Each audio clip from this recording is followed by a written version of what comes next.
Hello, hello, dear listener of Agape FM. The time now is 3 minutes past 1 p.m. We apologize, we just had a small technical glitch, but we have sorted that out. We are listening to I Humbly Bow by Sinach, featuring Sophie. That's an incredible song, I Humbly Bow. And if you're new to our Midday Talk session, I just want to quickly let you know what it's all about. Our Midday Talk session is all about telling stories. Nobody, everybody likes a good story. I mean, we have novels, we have book collections. We really, especially, we love it when it's a real life kind of story. Somebody actually lived. It's not something fictional. Well, the Midday Talk session, we discuss some incredible stories happening right here in Port Elizabeth, underneath your nose. It's happening around. And the fact that these things are happening around, we want to inspire you to achieve greatness. That's the purpose of this talk. So, in studio today, we have Jacqueline Keller of Heavenly Treats. Hi, Jacqueline. How are you? Hello. Good, thanks, and you? Good. It's good to have you. For our Facebook viewers, you can see her.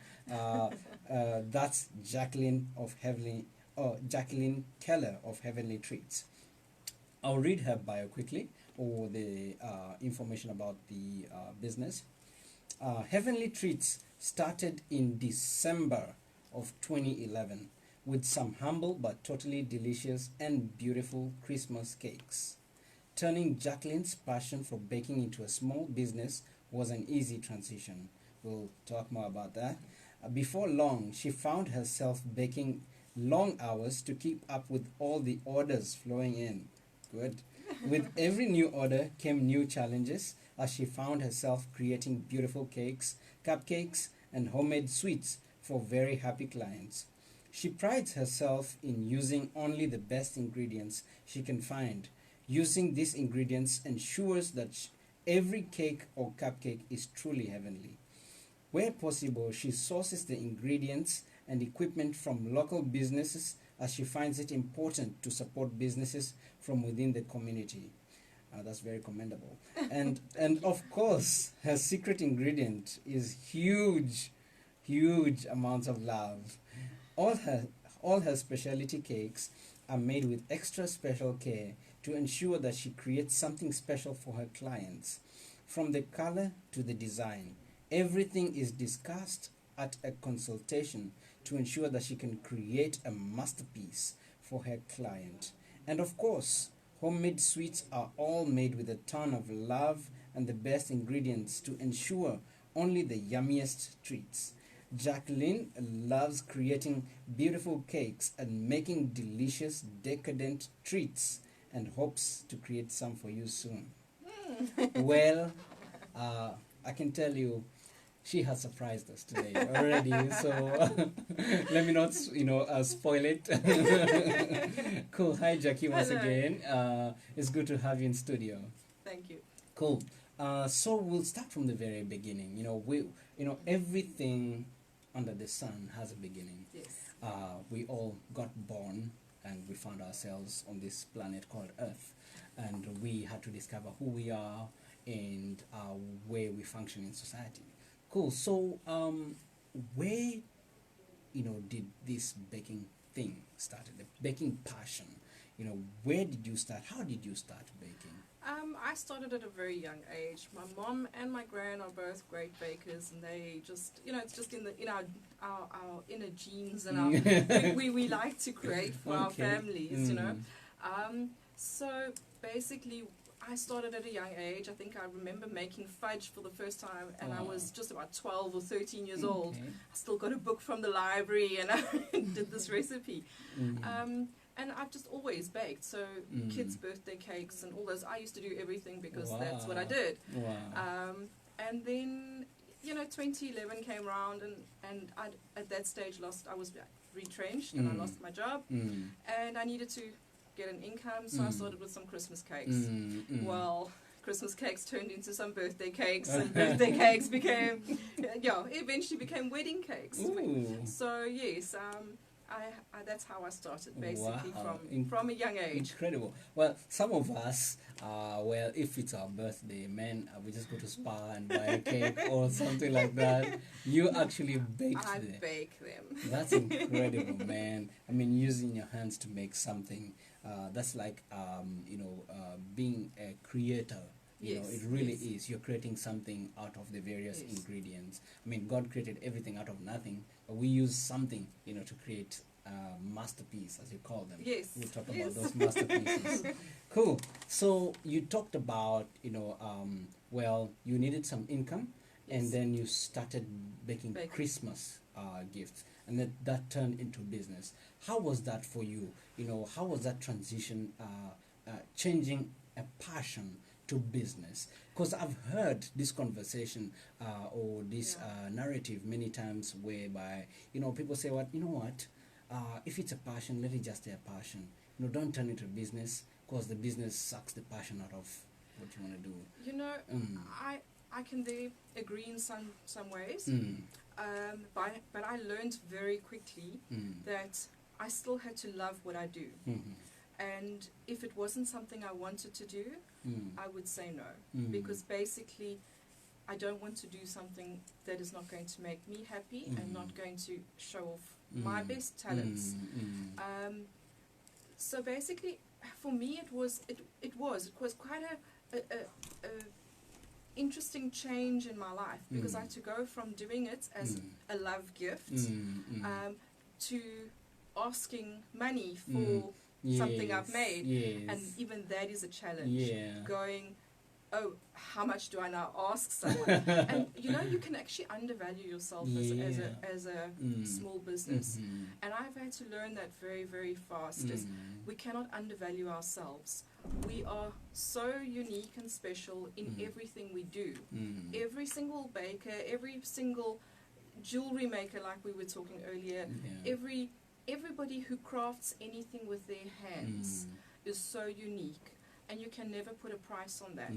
It's true. So yeah, it's quite a challenge, but it can be done. For sure. I Yes. mean, turning something into a business, it means that your outlook of the same thing which you were doing it as a passion, changes. Yes, Now you have to wear a business cap, yes. on it. Now you have to learn your business skills. And you've got to be professional in a way. Yes. It's very different Uh-huh. from baking a friend's cake to baking a cake for someone who's going to be at their wedding. Yes. Very, very different, Cool. So let's talk a bit more about that. Let's go into the details, because like the interesting things are in the details.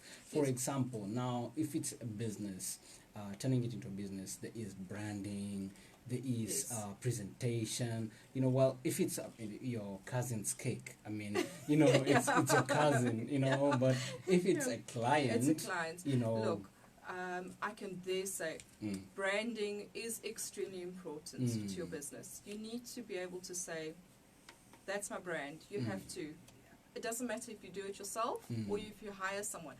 A logo is your face. Yes. I have people who just notice my logo Yeah. and say, oh, I've seen you on Facebook, or Yeah. I've seen you somewhere. Yeah.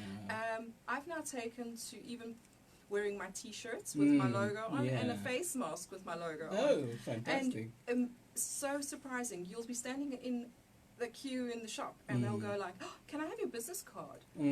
Because I've seen your logo somewhere, but Yeah. I want your business. So branding is extremely important. Packaging, even more important. You cannot make a beautiful cake and just go, yes, Yeah, it's in here a we Spar go. box or in a beer box, You have to have your packaging right. These little details make a huge difference. Sometimes spending that R1 more on a packet makes a huge packet. Talking about branding, your logo and your name, the name Yes. of the business. How did that come about? Okay. Heavenly Treats. Well, it started as only Heavenly Treats. Okay. I've always had a very, very deep Christian faith. And, when I was thinking about a business name, I really wanted to honor God in some sort of way in my business without it becoming a Christian. Because because we all have a stigma in that way, and you don't want to have that stigma. You know, basically that is what it is. But I still wanted to honor God, and I know my cakes and things are really good. So just my kids were saying the one day, Mom, why not heavenly? And I was like, okay, that could. And then I thought, heavenly treats. Oh, that's because I don't just do cakes. I do cupcakes. I do cookies. I do the sweets, homemade sweets, marshmallows and peanut brittle and nougat and all those things. And so I was thinking, you know, that's nice. And then a few years later, I realized, okay, somebody else is using that name here in South Africa. And then, and then a few places in America are using exactly. So I added the Cake Boutique to make it a little bit special. That's me. So I'm Heavenly Treats Cake Boutique. Wow, fantastic. Cake Boutique. Talking about boutique. Well, if you haven't seen how those cakes look like, well, you need to pay a visit or actually go on our Facebook page, Agape FM, and see some. Or we'll actually send some photos of what she's brought to us.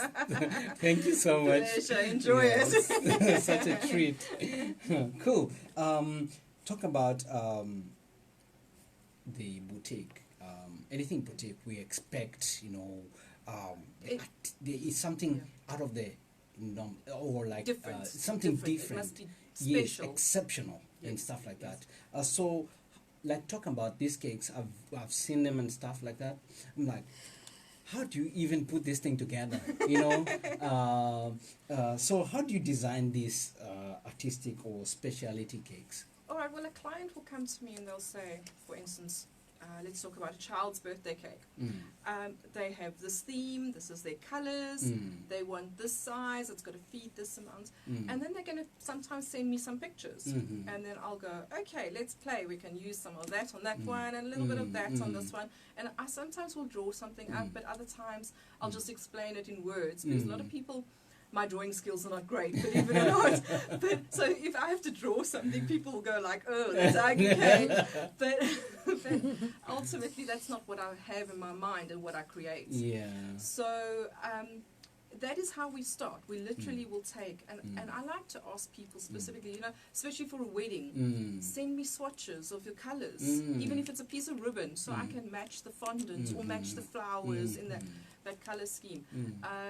Things like, do you have a special cake board you want to put it on? Are we just, you know, what are we doing? Is there anything special that needs to be added? Is it a special flower that you want me to make? All of those little things, because it creates something personal, and it's not just somebody's cake that you've copied. So basically, it's very, very important to always listen to your clients. But you have to be able to say to a client, listen, that's not going to work. But I suggest this. So so creating something like that is challenging. The cakes that you saw on my Facebook page, the ones that I sent you, those are hours of work. And it really is. And a lot of people don't realize it. They think, oh, it's just cake. But a cake can take up to, some of those cakes took me 2 to 3 days of work. So it really, really, you know, a lot of my time and effort goes into it, and a lot of me goes into it, because every single cake I make is a part of me. I leave a part of me in that. That's why I always say all my love goes into a cake. Sure. Cool. Do you know Duncan Stewart by any chance? I've heard his name. Yes. Yeah, he's one of the greatest artists that I have you know, like encountered actually personally. I know him very well. And how would you describe your work as a work of art? I'm sure that is like not very far-fetched, you know, if you to call it a work of art, because as you say, you know, like I've seen one which like there's some surfboards on it and stuff, and sand even, and what have you, like some sort of, there's one with one of these ladies, what's her name, famous Marilyn Monroe. Yes, that was actually one of my birthday cakes. Is it? How do you do that? Well, that one, for instance, has an edible print on it. So that you have a special printer. And it's got edible ink, and it prints onto what is called an icing sheet. And that you can use, and you put it on the cake, and you can actually eat it. Which is very sad, because you're eating someone's face or whatever. But it actually, that's how that one's created. Wow. But that one, that with the sand and the surfboards, that's all bits of fondant that you sit and you sculpt and you mold and you paint and you decorate by hand. You know, so it does take a lot of time. So you wouldn't be very wrong or very, how can I call it, outrageous to call you an artist. No. You know, every single baker is an artist in some sort of for form. sure. Because we all create something beautiful. Yeah. And you said something about sourcing, you know, of the various ingredients. Yes. Well, we won't go into the secret of the trade. You know, it's your art and everything. Yes. But how hard or easy is it to source all these various elements, especially here in PE? You know, some of the things are definitely not easy to find in PE. We don't have, like in Johannesburg and Cape Town and Durban, huge cake shop or decorating shops. So a lot of my equipment, for instance, I have to source outside of PE. But where I can, I do support the local shops. Because they are small businesses and and they carry some stuff, but some stuff I do source out. But ingredient-wise, for instance, I try find a local egg supplier, and I use a local egg supplier. I try to source butter that's made in the Eastern Cape, because locally, you know, obviously we want to support our fellow community. It's true. Anything like that. So to me, it's very, very important to source locally, but some things are really hard to find in PE. We don't have the actual facilities and the abundance that the bigger cities have. Yes. So sometimes, you know, it does take a lot of planning. If you have a cake that comes up last minute and you know that you're not going to source something locally, you need to call in all the different favors everywhere and make sure a courier can get your stuff here on time and that type of thing. So it does make it difficult, but you know, we all make it work. Sometimes there's a few bakers that will always club together and work together. You know, if I'm fully booked, I'll refer it to others or something like that. And we always like to, if somebody needs something, do you have this? And oh yes, can I borrow that just for this? And we do that with love. Collaboration. Yes, because you know we know how difficult it is to source these things. For sure. And talking about how big is the demand, if we can put it that way? Because you said something very interesting in your bio, that as soon as you started there, your hands were full. Yes, you know, like yes. the demand was there. Like how hectic is it? In a normal times, there is a lot of work out there. Sure. There's a lot of weddings, a lot of birthdays, christenings, new babies, baby showers, bridal showers, anniversary cakes, you name it, it's there. So yes, that's in normal times. The last year, obviously with COVID, has been really, really difficult. We don't really get wedding cakes. There's one or two that come through. But what we're finding, people are working on such small budgets at the moment. So everything is just downscaled to a serious, where previously we could very easily get 3-tier cakes every single weekend. Sure. We're now lucky if we get a 2-tier cake for a weekend. Just purely, you know, everybody is struggling. Everybody's been affected this year financially. So we do see it, and also because people have lost their jobs. A lot of ladies are now sitting at home and baking. Yes. You know, and that's part of a negative, actually, almost, because us who have been doing this for years, we know how to price our goods and how to actually, we've built up our resources, our equipment and all that type of thing. Now you're finding a baker who's baking a cupcake for R5 a cupcake, and you know, you sit back and you go, my ingredients don't even cost R5. You know? How is she doing it? And so we are being flooded at the moment by that type of markets, but we cannot blame anyone because everybody is just trying to make a living at the moment. So yes, at the moment things are a little bit more difficult than usual, but I fully believe that we're going to get back to where we were. For sure, Yes. for sure. And you know what? It's how long have you been in business now? It's been a bit. Well, since 2011, so it's almost December will be 10 years that I'm officially in the cake business. It's been off and on as in sometimes part-time, but now I'm back to full-time because I lost my job last year in COVID. But it is just, I think we just need to know that the bakers that are out there, and that goes for anyone in the small business, you need to market yourself. You need to put yourself out there. And I've just been so lucky because every month since I've lost my job, the Lord has just provided work for me. Every month I have been able to pay my bills, and the Lord has just provided. He's made sure that I've had enough clients come in so that I can provide for my family. That's incredible, man. I mean, the acknowledging of God and stuff, like, because not everybody really acknowledges God. No. Yeah. He is very big in my life, and actually the beginning of the year, I must share this, because I do some part-time work for a friend I've met now in the last few months with the baking. So she's got a little guest house called On the Bay, and we were going, and we all know, because I was in the guest house industry and I lost my job because of COVID. Guest houses are really struggling as well. And she just said, well, when are we going to, because we're not making money. And the Lord had that morning given me a word, and the word was, have faith. It was towards the end of January, and I didn't know how I was going to pay my bills that month, because January in baking, it's just nobody's got money, you don't get any baking orders. And the Lord just kept on saying to me, have faith. And that morning I said to her, Lindy, we just need to have faith. By the time I'd got home an hour later, I had enough orders so that by the end of the month I could pay my bills. We suddenly got an influx of rooms that we filled at the guest house. And that is why I say it is so important. We need to acknowledge God and give Him all honor and glory in our business, because He's the one who provides for us. And I firmly believe that have faith is my word for the year. It's my motto for the year. Have faith. Amen, indeed. So one of the things that we actually do, I told you earlier, one of the things that we intend to do is to empower people. We really that's one of the things that we, as a radio, as an institution, we really want to empower people. Say, for example, you were to write a book about,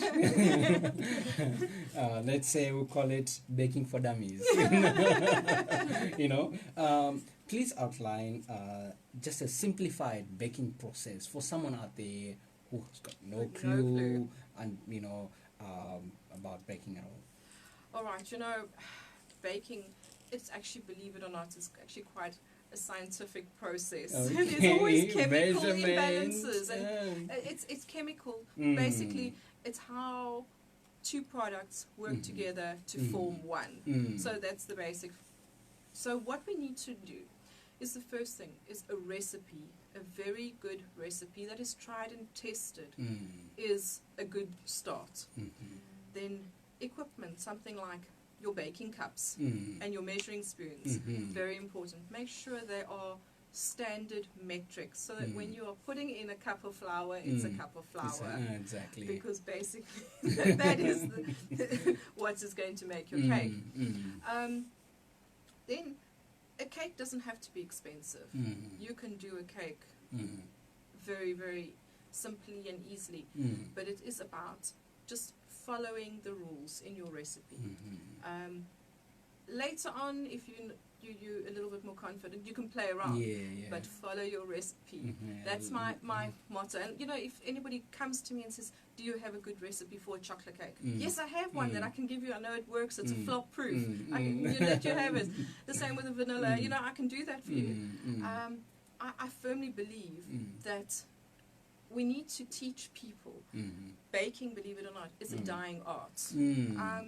people are not doing it. It's so easy to run to a Woolworths or a Spa or Pick and Pay and just buy a cake. And it's cheap cake, yes, but that's what people are thinking, that's cake. But those are so chemically filled of preservatives and everything. It's never fresh. It's never made for you. So I firmly believe if somebody comes to me and says, can you help me with something, by all means, because I believe in sharing my knowledge. For sure. Yes, yes. Cool. And like what you said, something about I'm not saying anything negative against Spa or whatever. No. Or these retailers. But I remember, when I grew up, my mom used to bake cakes. Yes. My mom was also good at baking. Baker. And she was a good baker. And Christmas, somebody's birthday, everything and she'll make it from scratch. And sometimes we would stir up all those things. It's your birthday, so you're going to have to work hard for it. So, like, I grew up eating, real cake. Real cake, yes. And so sometimes when it's my birthday here and stuff like that, I have to run to Spa and get something like, but it's not what I want. Yes. Exactly. I miss my mom's cakes, stuff like that. Cool. So we've talked about, the kind of, maybe you need recipes, these are recipes that have been proven time and again. Yes. And it's a chemical processes and stuff like that, and measurements, this specifics to it. Yes. It's a science, yes. as I said it. So what kind of standard equipment probably would you need just to have... bake up a quick cake at home? Yes, exactly. All right. Well, I would say good measuring cups and spoons that are very important. A wooden spoon is always a good thing. A hand mixer is nice to have, but not a must. You can get away with a whisk. Yeah. Some of us all started with a whisk. Yeah. A good cake pan. You don't need to go and spend 300 Rand on one. You can get really decent ones at Checkers and for under 100 Rand. And you don't need much more than that. Then just your oven. Just things like lining your pan with baking paper. Very important because then it doesn't stick and you're not going to have a problem when you go, oh no, I messed up the cake. It's those little things. But basically, you will need measuring spoons, measuring cups, a wooden spoon, and a bowl, and you can whip up a cake. Whip up a cake. Yes. I like that. Whip up a cake. Cool. So, what other products, apart from the cakes, do you offer? Okay. Any service as well? All right. Well, I do obviously homemade sweets as well. Things like the peanut brittles and the nougat and the marshmallows. I'm playing around with a lot of marshmallowy things at the moment. I've learned a lot of tips over the last few months from joining actually a really good Facebook group on it's an overseas group, and you just those little things about over whipping your mixture. I've been making marshmallows for years, but a thing like just whip it slightly less, sometimes 2 minutes, and you go like, wow, it's like pillows, soft pillowy clouds now. So I do that. Then I also, I have my hand in everything.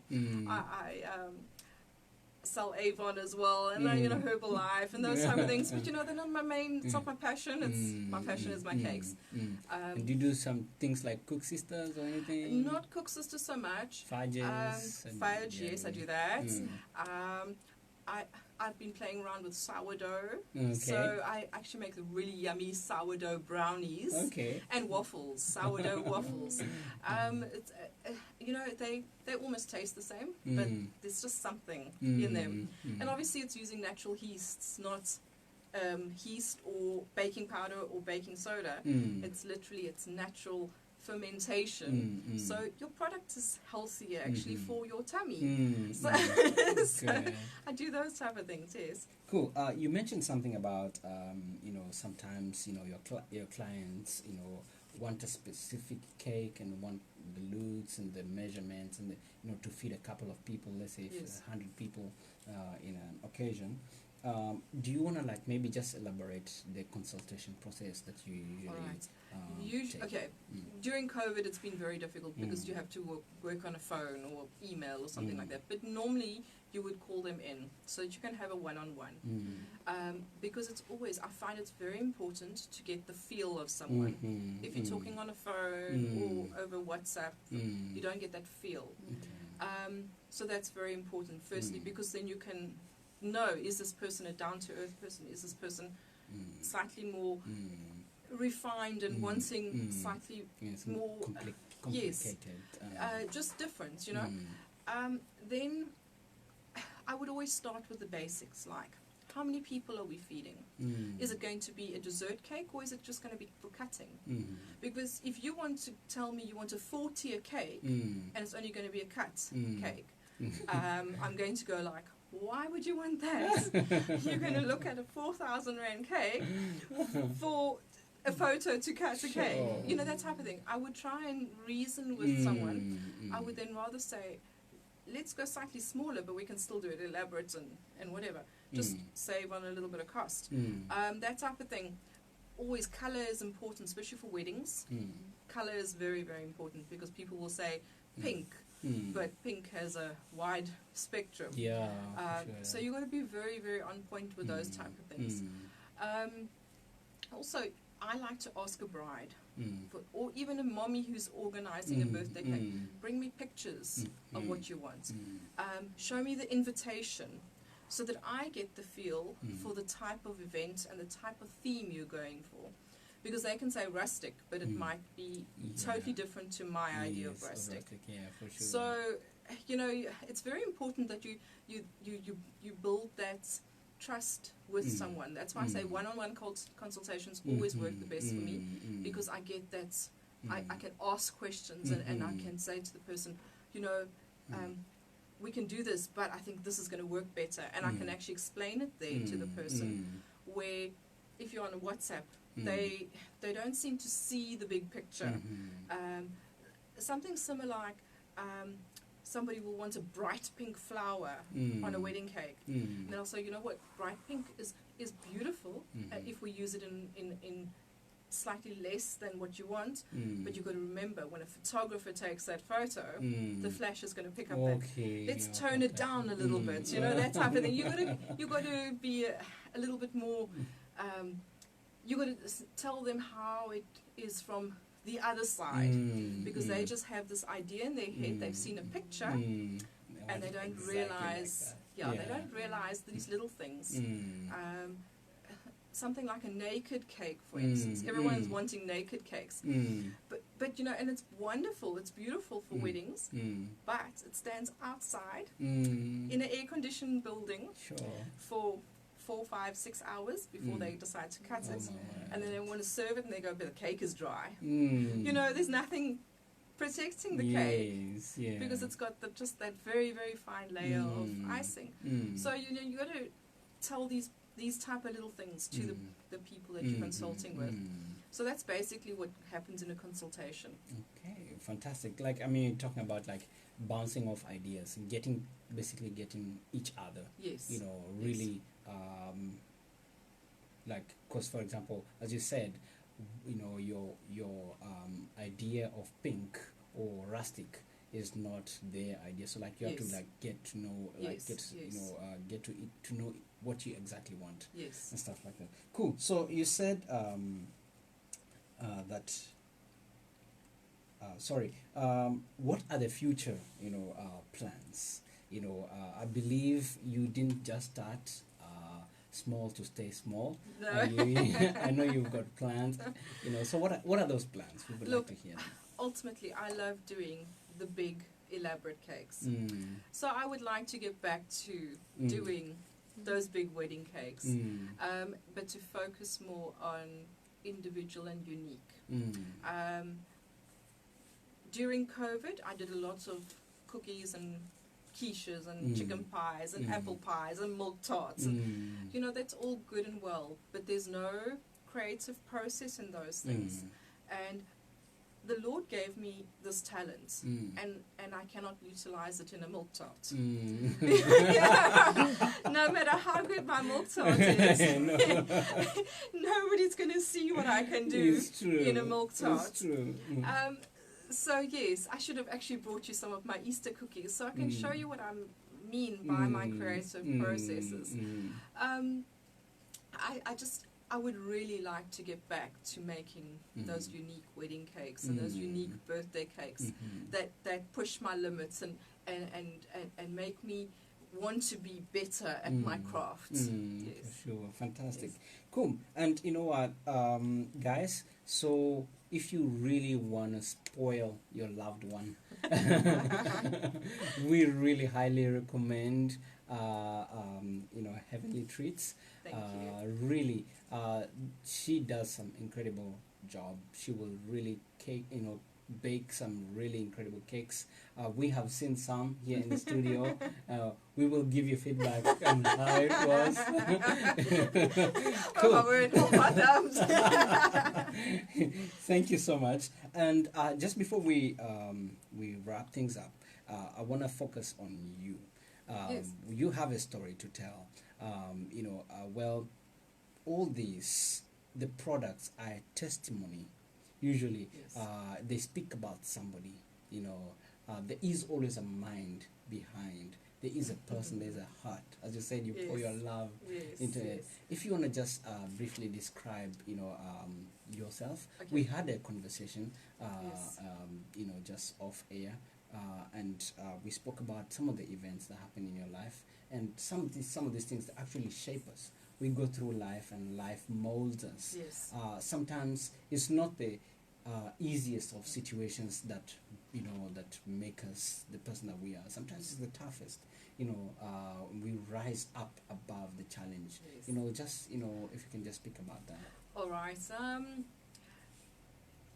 It's very difficult because I don't really want to get into the nitty-gritties or anything like that. Yeah. Because I don't want to open up old wars and things like that. Yeah, sure. You never know who's listening. but basically, I came out of a mentally abusive marriage of almost 21 years. Sure. I have two beautiful kids who I'm thankful for, and they have actually been my inspiration and the reason why I work so hard.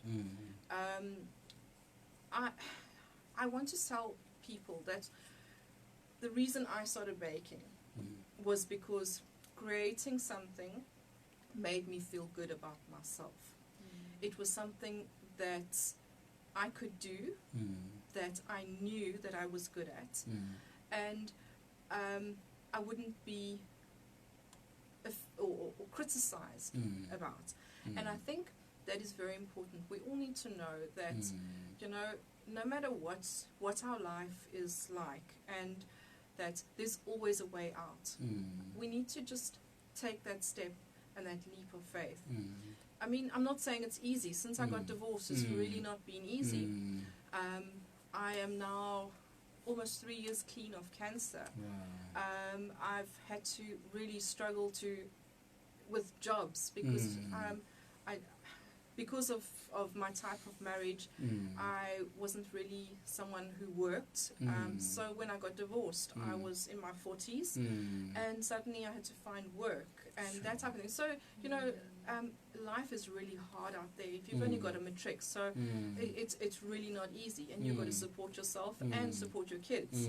So that is why I say the Lord really, He prepared me, like I said to you, in 2011, He started this path because He knew where I would be going in my life and what would be happening. He knows every single step, and He knows what our future holds. So He prepared me so that I was ready for last year, like I said. When I lost my job, I could provide for myself and my kids. The same with being through the abuse and everything. The Lord has been there. Everything, He has really been my healer, inside and out. I'm stronger today because I have been able to have Him guide my way. And I do, you know, I just want to say that there is a way. There's always a way. There's always someone to help if you are just willing to take that step out of your situation. If you're in a bad situation, don't allow it to rule your life. Don't allow it to destroy who you are, your character. Don't allow it to destroy your family. Just step outside of it. Somebody will be there to help. The Lord will put someone there to help you through everything. So yes, I just want to encourage people, you know, people don't realize, I mean, in 2014, before I got divorced, I didn't know what my future held when I said I'm going to get divorced. Because I had nothing to fall back on. I walked out with almost nothing. I had to build my life from scratch. So, you know, that's why I say there's always a way. And if anybody wants to speak to me, they're more than welcome to contact me via Agape FM. I can really tell you my story in more deeper way and explain things a little bit about what I went through and how I dealt with things. I'm by no means totally over it. By no means. The slightest thing just pushes me. But then I just fall back on the Lord's word and I go and I read my scriptures that I have had since I got divorced and I just go, okay, Lord, you're there with me. You're holding me. You are walking with me. You are carrying me when I cannot walk anymore. And I just have to go back and it's going to be a process, unfortunately, for years and years, because I've been through the counseling and been through all that, but it's a process that we need to work through. It's always going to affect my relationships with anyone in the future. Trust is never going to be easy for me, but I have the Lord with me, and He has been my strength. Amen. Wow. Guys, we've been listening to her story. We talk about a real life here, and we know that real life is not always hunky-dory. It's not always like, you know, rosy, and sometimes life does happen, but this is an encouragement. As you can see, her work, you know, testifies of the kind of person, not the situation that she might have gone through, but her work. Jesus said, you know what, if you won't believe me for my words, believe me for the work the Father gave me to do, the work that you see, you know, and the work that we see is incredible. Thank you so much. It says a lot about you personally. Thank you. The work of art that we see and stuff like that, you're really serving your community, you know, and the people around you. And in saying that, how can people get in touch with you if they want to order cakes, you know, all the other treats that you do have? How can they contact you? Well, the easiest way, I guess, is Facebook. Okay. I have a Facebook page called Heavenly Treats Cake Boutique. Okay. I also have a website, which is www.heavenly-treats.co.za. Okay. Or you can WhatsApp me on 062 501 6216. I'm always there. I answer as much as I can during the day, but you've got to remember sometimes, you know, if my hands are not on the cake, I'm not being productive. So I try to get to everyone in the day, but I promise you, if you send me a message, I will get back to you. Cool. Guys, you heard it here. Please do get in touch with her. We would love it if, like, she gets her hands full, like right now. Overflowing. Yeah, exactly. That would be a blessing for us as well. We're doing our job then. Thank you so much, Jacqueline, for coming. The time now is 1:45, and it's been an interesting conversation. If you want to get in touch with us for anything whatsoever, our number is 067 99444546. Send us a WhatsApp, a text, and we'll get back to you. We're listening to Hills and Valleys by Torren Wells.